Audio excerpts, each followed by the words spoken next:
अब हमारे बहुत छोटे छोटे से अनुच्छेद बचे हैं जो इतने ज्यादा इंपॉर्टेंट भी नहीं है, लेकिन चूंकि हम पढ़ ही रहे थे, पूरा मूल अधिकार पूरा भाग ही हमने पढ़ा है, तो हम इनको भी देख लेते हैं।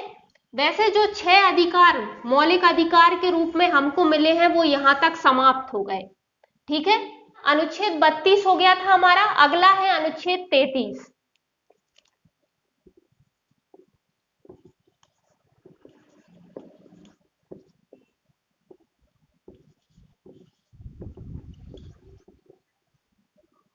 अनुच्छेद 33 क्या है?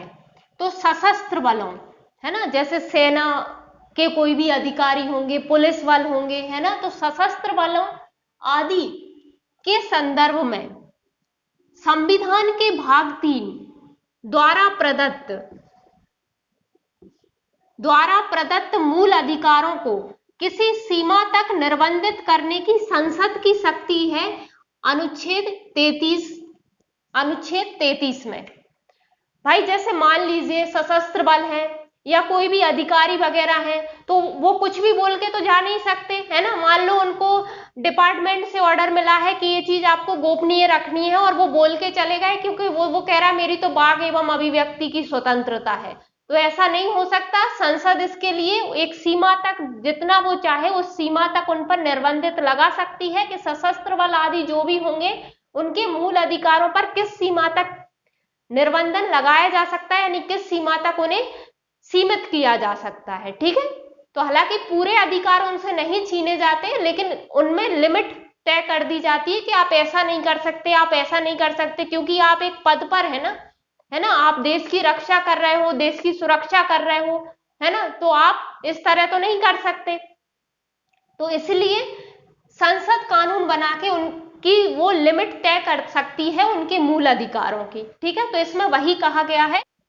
अनुच्छेद 34 क्या है कि भारत के राज्य क्षेत्र में, मतलब भारत के पूरे भाग में कहीं भी, है ना, मार्शल लॉ लागू होने पर, यदि मार्शल लॉ लागू होता है ना, मार्शल लॉ आप जानते ही होंगे कि जहां सेना का अधिकार हो जाता है। ठीक है, मार्शल लॉ लागू होने पर संसद की विधि बनाने की शक्ति उपबंधित है। मतलब मार्शल लॉ जब किसी भारत के राज्य क्षेत्र में यदि मार्शल लॉ लागू होता है, तो उस समय संसद की विधि बनाने की क्या क्या शक्ति होंगी, उसके बारे में बात करता है अनुच्छेद 34।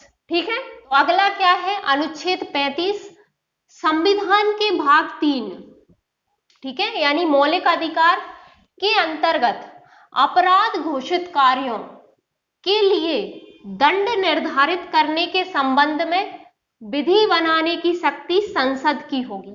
मतलब भाग 3 में कोई भी अपराध घोषित किया गया है, जैसे हमने अनुच्छेद 17 पढ़ा था, क्या पढ़ा था कि छुआछूत का अंत किया जाता है, और आप यदि इसका किसी भी रूप में पालन करते हो तो वो अपराध होगा, है ना। तो इसमें क्या कहा गया है कि भाग 3 में यदि कोई भी काम अपराध घोषित किया जाता है तो उसके लिए दंड निर्धारित करने के लिए विधि बनानी, यानी उसके लिए दंड निर्धारित करने के लिए कानून बनाने की शक्ति कौन के पास होगी, संसद के पास। ठीक है, तो भाग 3 में यदि आप कोई भी अपराध करते हो तो उसके लिए दंड निर्धारित करने की शक्ति, उसके लिए विधि बनाने की शक्ति संसद के पास होगी कि क्या दंड होगा, आपने अपराध किया है, किस तरह का किया है, किस तरह से आपने उल्लंघन किया है। जैसे हमने उसमें ही देखा था, बाल श्रम अधिनियम देखा था ना हमने, तो उसी में देखा था कि संसद ने कानून बनाया है कि 14 वर्ष तक के बच्चे किस किस में काम नहीं कर सकते, यदि आप करवाते हो तो उसके लिए आपको दंड दिया जाएगा, है ना। ऐसी हमने अनुच्छेद 17 के लिए भी SC/ST एक्ट बनाया है। ठीक है, तो ये सब एक्ट कौन बना सकती है, ये सब नियम कानून संसद बना सकती है। इनके लिए दंड निर्धारित यदि कुछ भी होगा तो उसके लिए कानून संसद बनाएगी। यही कहता है, यही अनुच्छेद संसद को कानून बनाने का अधिकार देता है। इस तरह से हमारे भाग 3 के जितने भी अनुच्छेद थे वो पूरे हो गए। हमारा टॉपिक था मूल अधिकार, तो मूल अधिकार में जो जितना मूल अधिकार का जो भाग 3 है वो हमने पूरा देख लिया और पूरे अनुच्छेद देख लिए हैं। हालांकि जरूरी क्या क्या है तो हमने उस हिसाब से भी देखा है। तो हमने अनुच्छेद देख लिया, अब इसमें 200 शब्द का भी क्वेश्चन बन सकता है ना। तो 200 शब्द का क्वेश्चन मान लो मूल अधिकार से बना तो क्या बनेगा, तो हमें कितने मूल अधिकार प्राप्त हैं, 6। तो एक शॉर्ट रिवीजन कर लेते हैं सबका। पहला है हमारा समता का अधिकार। अब हमने पूरे अनुच्छेद पढ़ लिए, अब आप अच्छे से समझ सकते हो इनको। समता का अधिकार, समता का अधिकार कहां से कहां तक है, तो ये है अनुच्छेद 14 से 18 तक। ठीक है, तो पहला मौलिक अधिकार हमारा है समता का अधिकार, जो अनुच्छेद 14 से 18 तक हमें समता या समानता का अधिकार मिला हुआ है। दूसरा है स्वतंत्रता का अधिकार।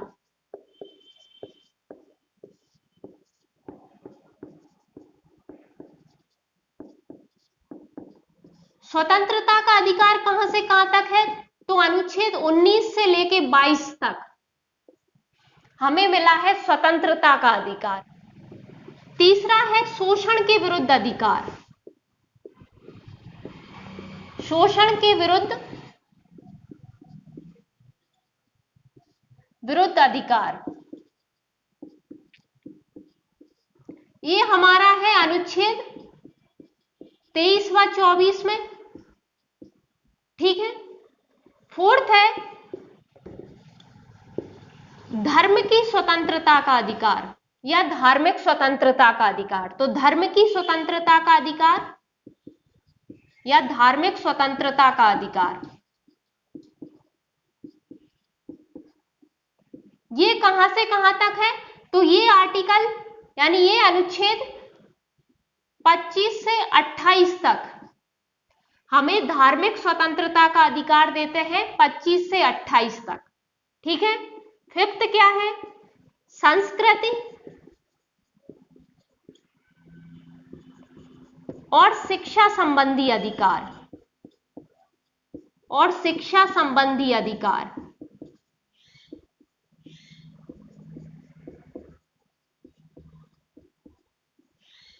एक काय में है, तो ये है अनुच्छेद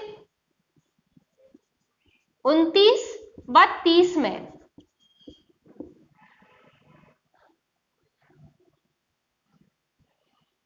ठीक है, तो संस्कृति और शिक्षा संबंधी अधिकार हमें आर्टिकल 29 और 30 में दिया गया है। और लास्ट है संवैधानिक उपचारों का अधिकार।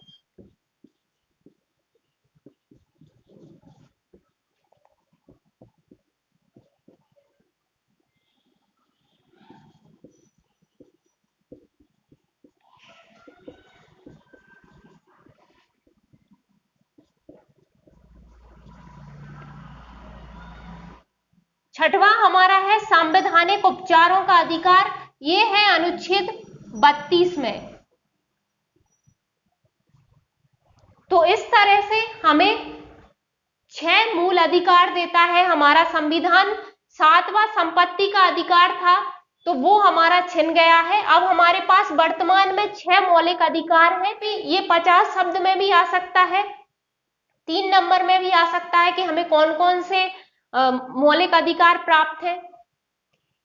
50 शब्द में भी आ सकता है और 200 में आ सकता है। तो आप इसके अनुच्छेद डिस्क्राइब कर सकते हो बीच बीच में लिख के। ठीक है, तो ये चीज है। इसमें मौलिक अधिकार वाले टॉपिक में उनकी आलोचना और उनका महत्व और बचा है, तो हम अगले वीडियो में वो और देख लेंगे। इसके साथ ये टॉपिक खत्म हो जाएगा। वो चूंकि 200 शब्द में भी आ सकता है और 50 शब्द में भी आ सकते हैं, तो हम वो दोनों ही टॉपिक देखेंगे। मतलब मौलिक अधिकारों की आलोचना भी आ सकती है और उसका महत्व या विशेषताएं बताइए मौलिक अधिकारों का, ये भी आ सकता है। इस वीडियो को यहीं खत्म करते हैं। थैंक यू सो मच ये वीडियो देखने के लिए। आई होप आपकी कुछ हेल्प हो रही होगी तैयारी में। आप चैनल को सब्सक्राइब कीजिए, बेल आइकन प्रेस कीजिए, ताकि जो भी नई वीडियो आए आपको तुरंत उसकी जानकारी मिल जाया करे। कभी कभी एक आध दिन लेट हो जाता है, इसलिए तो आप बेल आइकन प्रेस कीजिए, आपको नोटिफिकेशन आ जाया करेगा।